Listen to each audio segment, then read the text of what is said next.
Shalom jemaat Tuhan, bersyukur kita kembali dapat beribadah pada ibadah Minggu pagi hari ini. Kita akan melanjutkan pembelajaran di dalam kitab Injil Yohanes pasal yang ke-7 dan kita sampai di ayat 37 sampai 39.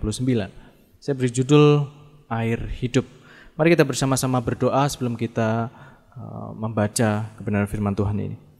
Bapa di surga, kami mengucap syukur untuk kasih-Mu, untuk pemeliharaan-Mu bagi setiap kami. Kami bersyukur Bapa, kami boleh mengenal Engkau sebagai Tuhan dan Juru Selamat kami yang hidup, Yesus Kristus, Anak Allah yang tunggal, yang telah menyelamatkan kami dan memberikan kami jaminan hidup yang kekal. Kami bersyukur kalau saat ini kami boleh beribadah kepada Tuhan, dan tolong kami Tuhan pada saat ini kami mau mendengarkan sabda firman-Mu. Kami mau membuka hati dan pikiran kami untuk firman-Mu boleh memperbarui hidup kami, membuka dan memperbaharui pemahaman kami akan kehendak Tuhan. Terima kasih Bapa, pimpin kami, khususnya hamba-Mu yang akan menyampaikan kebenaran firman Tuhan, urapi hamba-Mu untuk bisa menyampaikan dengan baik dan benar. Di dalam nama Tuhan Yesus Kristus kami berdoa dan mengucap syukur. Haleluya, amin.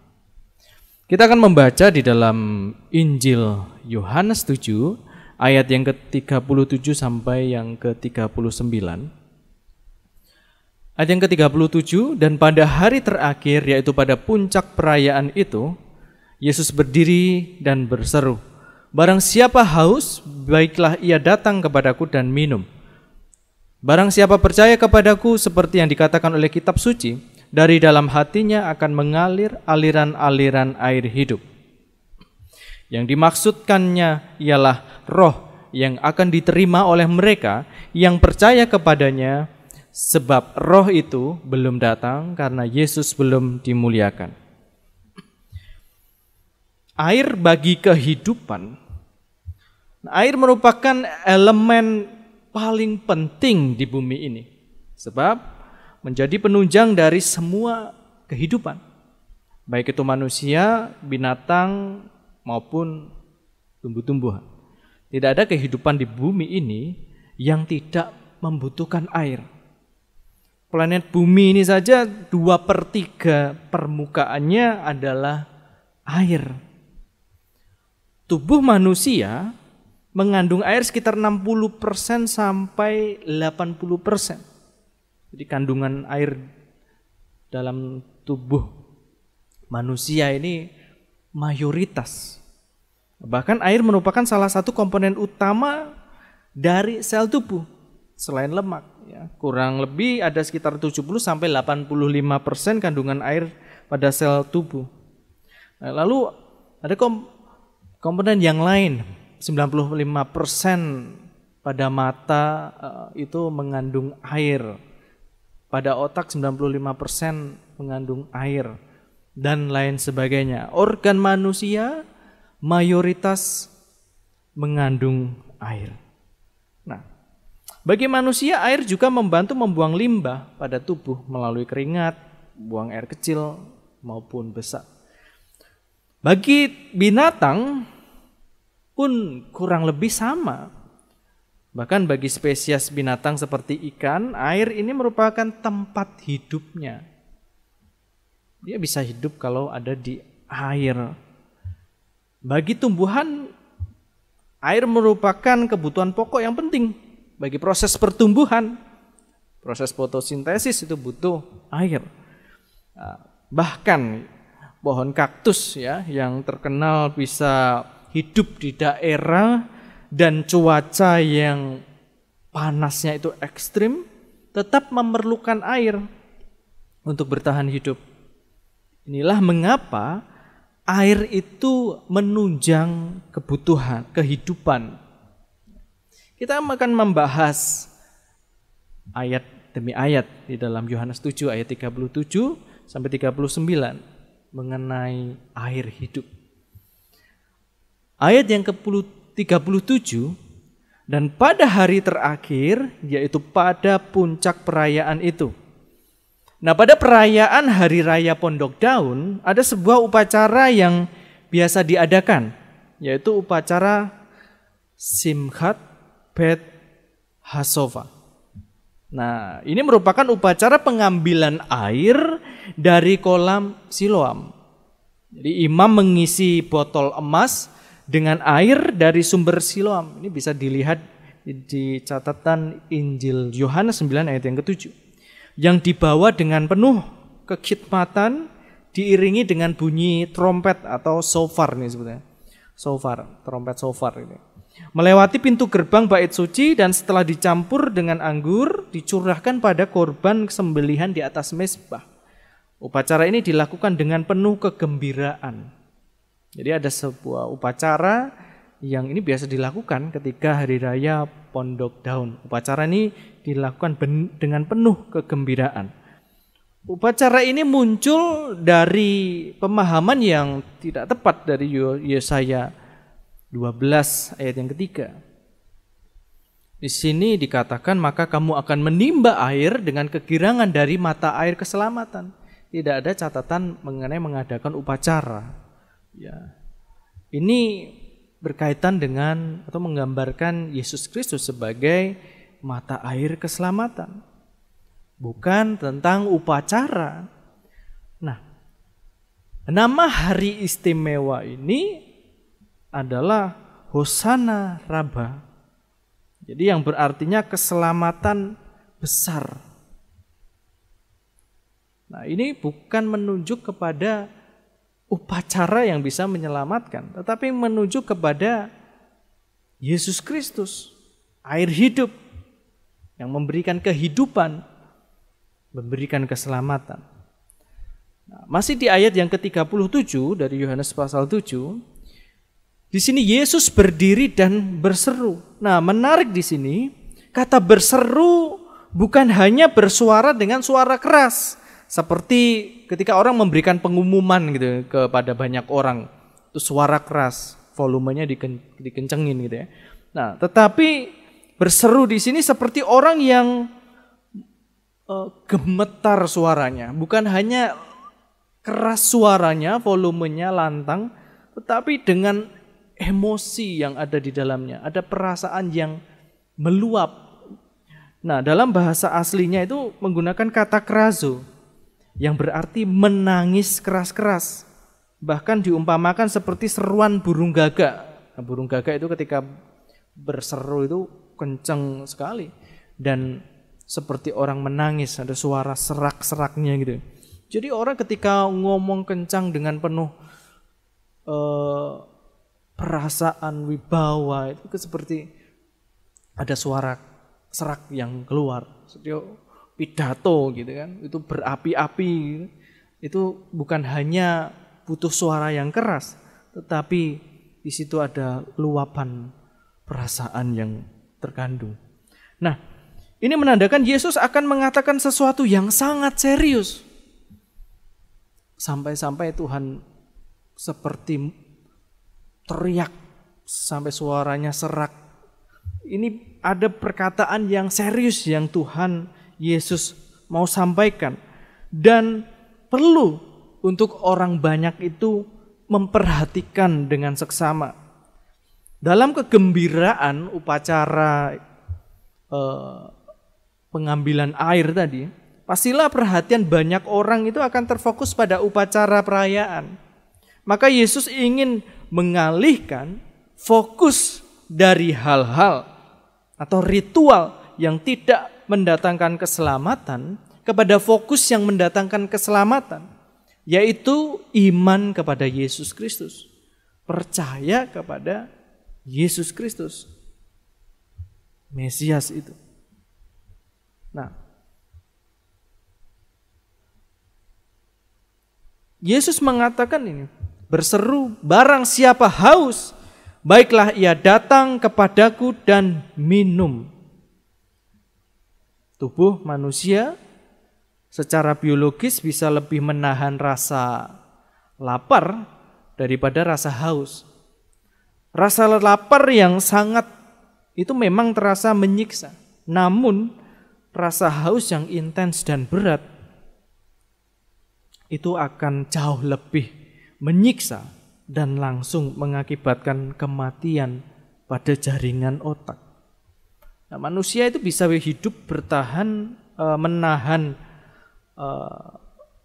haus itu maksimal 5 sampai 5 hari, 3 sampai 5 hari. Nah, sementara untuk menahan lapar, manusia bisa bertahan tidak makan hingga 8 minggu dengan catatan masih mengonsumsi air. Artinya air itu penting untuk kehidupan manusia. Tubuh biologis manusia itu dirancang untuk bergantung pada cairan, pada air. Begitu pentingnya air bagi manusia sebagai sumber kehidupan. Demikianlah Yesus berseru kepada siapapun yang haus untuk datang kepadanya. Ini menunjuk bukan kepada orang-orang tertentu ya. Panggilan Tuhan, seruan untuk datang kepada Tuhan itu bukan untuk segelintir orang. Tetapi banyak orang, semua orang. Karena semua orang pasti merasa haus. Dan Yesus menerima orang yang datang kepadanya. Masalahnya, tidak semua orang meresponi dengan datang kepada Tuhan. Tawaran kelegaan ini kepada semua orang. Yesus menerima mereka yang datang kepadanya. Tetapi sayangnya tidak semua orang datang kepada Yesus, air hidup ini.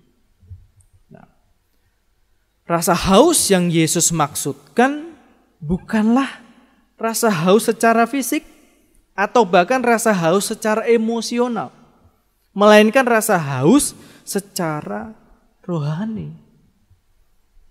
Untuk memenuhi kebutuhan haus secara fisik, manusia mudah saja bisa dipenuhi dengan minum air.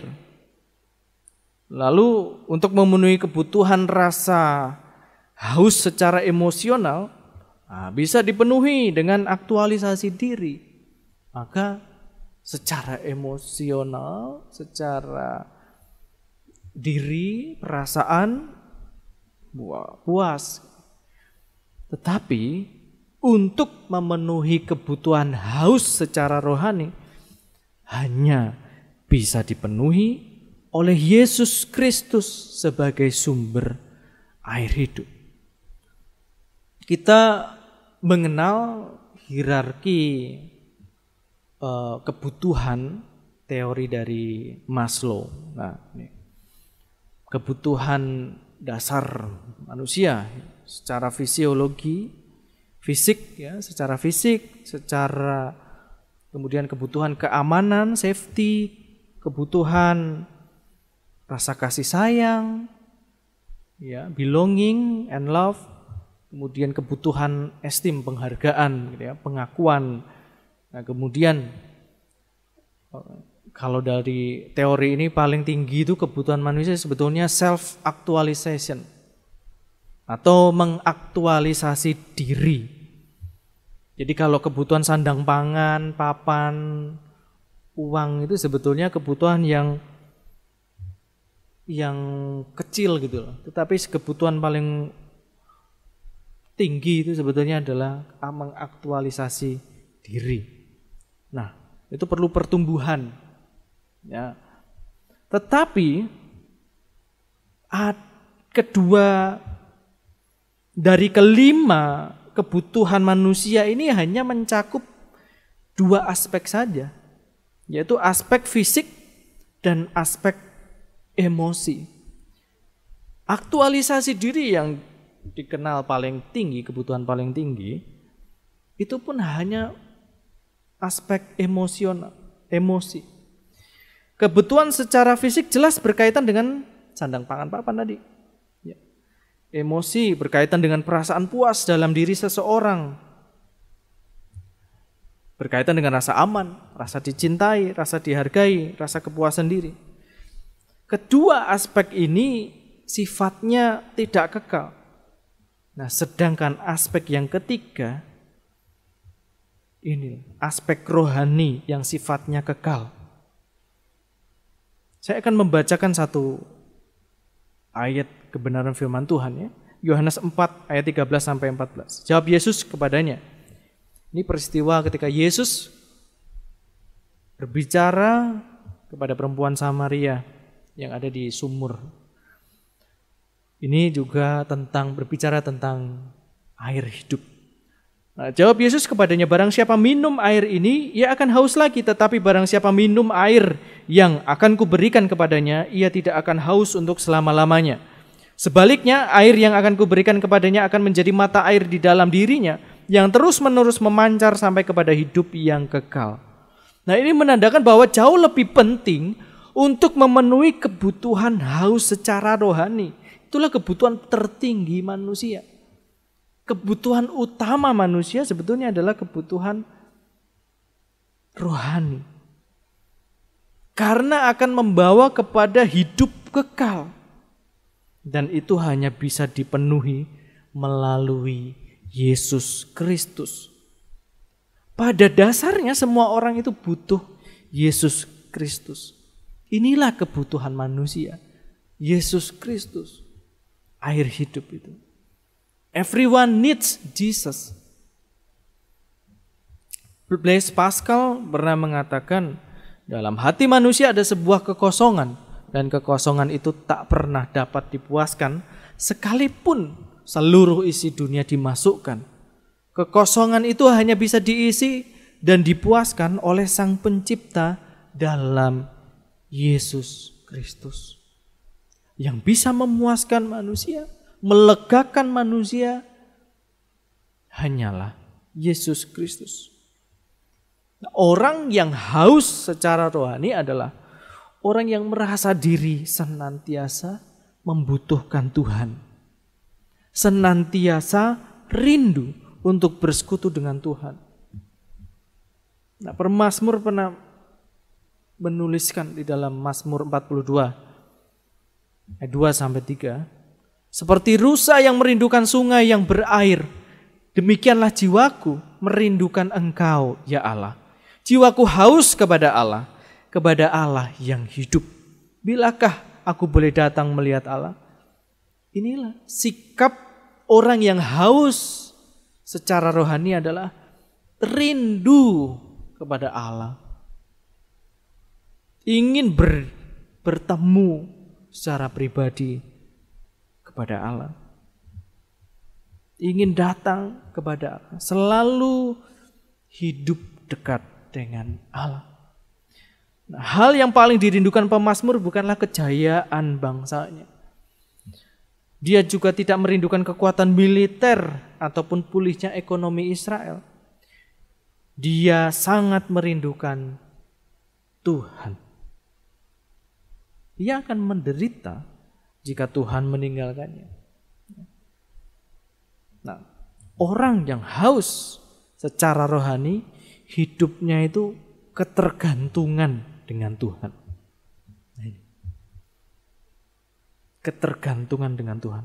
Ini orang yang hidupnya itu selalu haus secara rohani.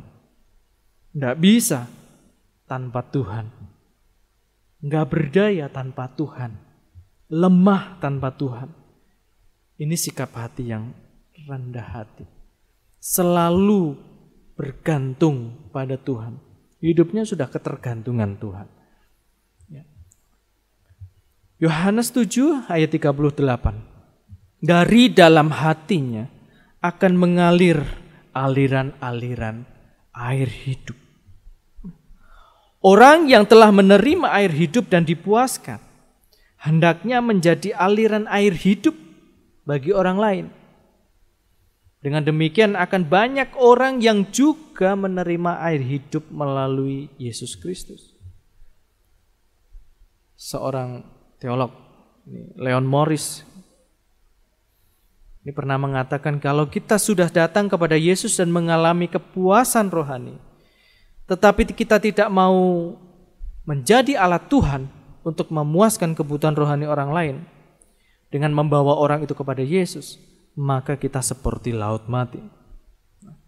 Laut mati ini hanya menerima air dari sungai Yordan tetapi tidak mengalirkannya, sehingga kadar garamnya menjadi begitu tinggi sehingga tidak memungkinkan adanya kehidupan di dalamnya.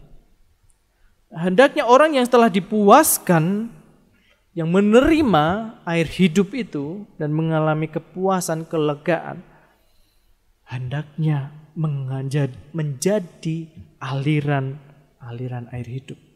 Artinya hidup kita itu menjadi saksi Kristus. Kita memperkenalkan Yesus kepada banyak orang. Saya menjadi teringat dengan ini. Seperti pipa kita itu yang mengalirkan air dari mata air ke area penduduk. Inilah kita seharusnya seperti pipa ini. Kita selalu terkena air hidup itu. Mengalir, kita alirkan, tidak hanya kita simpan, tetapi kita alirkan untuk mengairi orang lain. Biar orang lain pun mengenal atau merasakan kelegaan di dalam Yesus Kristus. Kita yang telah menerima kasih karunia Tuhan harus memiliki semangat untuk menyatakan kasih kepada orang lain, agar orang lain pun dapat menerima kasih Tuhan. Yohanes 7 ayat yang ke-39. Roh yang akan diterima oleh mereka yang percaya kepadanya. Nah, Roh Kudus dicurahkan kepada orang-orang percaya setelah peristiwa kenaikan Yesus. Nah, ketika orang yang percaya menerima Roh Kudus, maka ada kuasa yang melekat pada diri orang percaya. Kisah Para Rasul 1 ayat yang ke-8. Tetapi kamu akan menerima kuasa. Di dalam bahasa aslinya dikatakan dunamis. Kalau Roh Kudus turun ke atas kamu, dan kamu akan menjadi saksiku di Yerusalem dan di seluruh Yudea dan Samaria dan sampai ke ujung bumi. Kata kuasa ini menarik. Ya. Dalam bahasa aslinya adalah dunamis. Nah, dari kata dunamis ini muncullah kata dinamit. Kita tahu dinamit adalah bahan peledak yang kuat, yang bisa menghancurkan bahkan gunung batu. Nah, ini biasa dipakai untuk pertambangan, penggalian, dan pembongkaran. Nah, seperti ini, kurang lebih seperti ini. Jadi dibikinlah lubang gitu ya, di bagian gunung batu itu bikin lubang, dimasukkan dinamit di dalamnya. Nah, lalu ditarik kabel supaya orang itu tidak kena ledakan. Tarik kabel, lalu diledakkan dengan pemicu itu tadi. Nah, maka gunung batu itu bisa hancur. Nah, kuasa yang begitu dahsyat dimiliki oleh orang yang percaya kepada Yesus Kristus. Nah, kuasa itu dipakai untuk menjadi saksi Kristus. Kuasa yang bisa menghancurkan kekerasan hati manusia. Hanya Roh Kudus yang bisa melembutkan hati manusia yang begitu keras. Kita tidak bisa merubah orang hanya lewat perkataan tanpa kuasa Roh Kudus. Orang bisa bertobat itu karena bukan upaya kita, perkataan kita, pengetahuan kita, tetapi karena Roh Kudus yang bekerja dalam hati orang itu melalui kita, saksi-saksi Kristus. Nah, kuasa itu juga memberi keberanian untuk memberitakan Injil. Di dalam Kisah Para Rasul 4 ayat 31. Dan ketika mereka sedang berdoa, goyanglah tempat mereka berkumpul itu, dan mereka semua penuh dengan Roh Kudus. Lalu mereka memberitakan firman Allah dengan berani. Jadi ketika Tuhan memakai kita menjadi saksinya, kita beritakan Injil. jadi saksi. Ketika kita berani menyampaikan kebenaran, itu sejatinya bukan karena kemampuan kita, tetapi karena Roh Kudus yang membuat kita itu berani untuk memberitakan Injil. Dan inilah tugas kita. Dan kuasa inilah yang melekat pada diri kita, orang percaya kepada Tuhan. Kuasa untuk memiliki keberanian memberitakan Injil. Jadi Injil bukan hanya menjadi eksklusif bagi diri kita, tapi kita juga sampaikan kepada banyak orang. Roh Kudus juga menolong dalam kelemahan kita.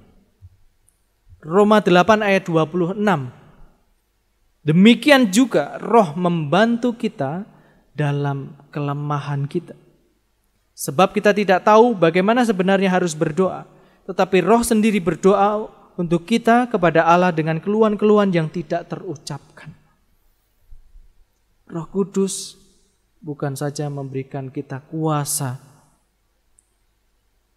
untuk memberitakan Injil, tetapi juga membantu kita di dalam kelemahan kita.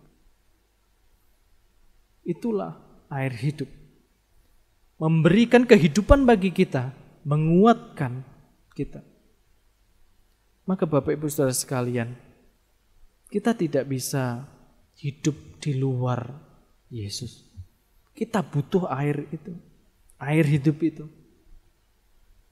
yang memberikan kita kuasa untuk hidup. Menghidupi hidup ini dan memberikan hidup kepada banyak orang. Sehingga banyak orang boleh percaya kepada air hidup itu, yaitu Yesus Kristus. Amin. Mari Bapak Ibu Saudara sekalian, kita bangkit berdiri. Kita akan naikkan satu pujian, Seperti Rusa Rindu Sungaimu.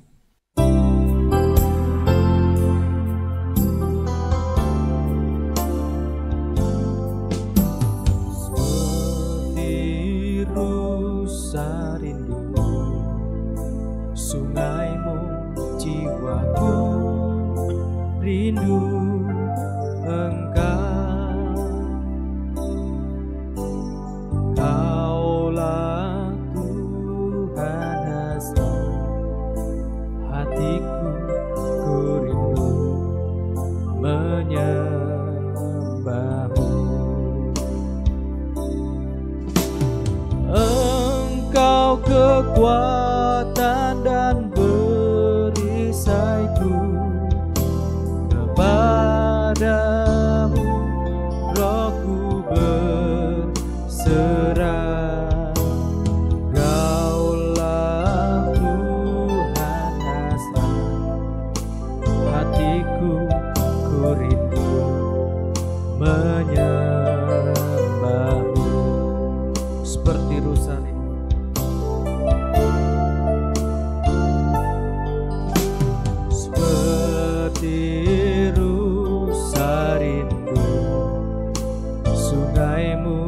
jiwaku rindu Engkau. Kaulah Tuhan hasrat hatiku, ku rindu menyembahmu. Engkau kekuatan dan padamu rohku berserah. Kaulah Tuhan hasrat hatiku, ku rindu menyembahmu. Katakan Yesus, Yesus, Yesus, Yesus, berarti bagiku.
Terima kasih Tuhan untuk firman-Mu boleh mengingatkan kami untuk kami hidup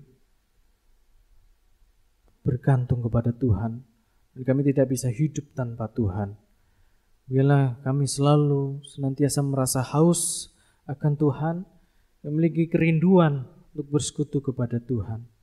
Biarlah firman-Mu boleh termeterai dalam setiap hati kami, mengingatkan kami, dan menumbuhkan kerohanian kami, untuk kami boleh semakin rindu kepada Tuhan.